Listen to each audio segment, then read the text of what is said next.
近日本港天氣不穩，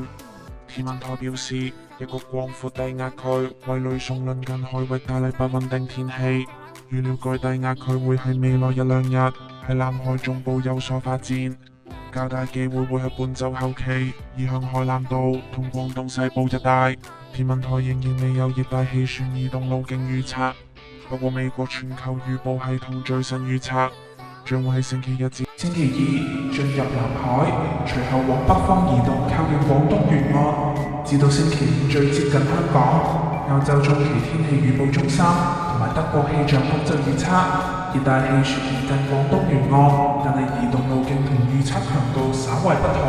不過路徑依然存在變數，唔同嘅預測模式都只能夠當作參考。星期二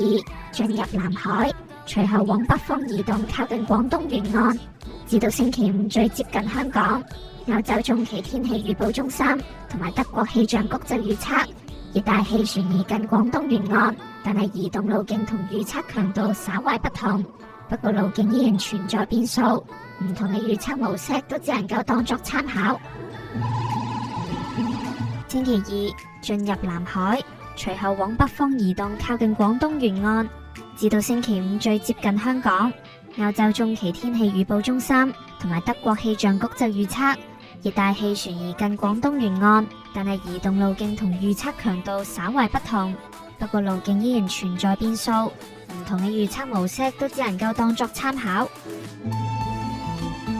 然後往北方移動，靠近廣東沿岸，至到星期五最接近香港。歐洲中期天氣預報中心同埋德國氣象局就預測，熱帶氣旋移近廣東沿岸，但係移動路徑同預測強度稍為不同，不過路徑依然存在變數，唔同嘅預測模式都只能夠當作參考。全球預報系統最新預測，將會喺星期一至星期二進入南海，隨後往北方移動，靠近廣東沿岸，至到星期五最接近香港。歐洲中期天氣預報中心同埋德國氣象局就預測，熱帶氣旋移近廣東沿岸，但係移動路徑同預測強度稍為不同，不過路徑依然存在變數，唔同嘅預測模式都只能夠當作參考。仍然未有熱帶氣旋移動路徑預測，不過美國全球預報系統最新預測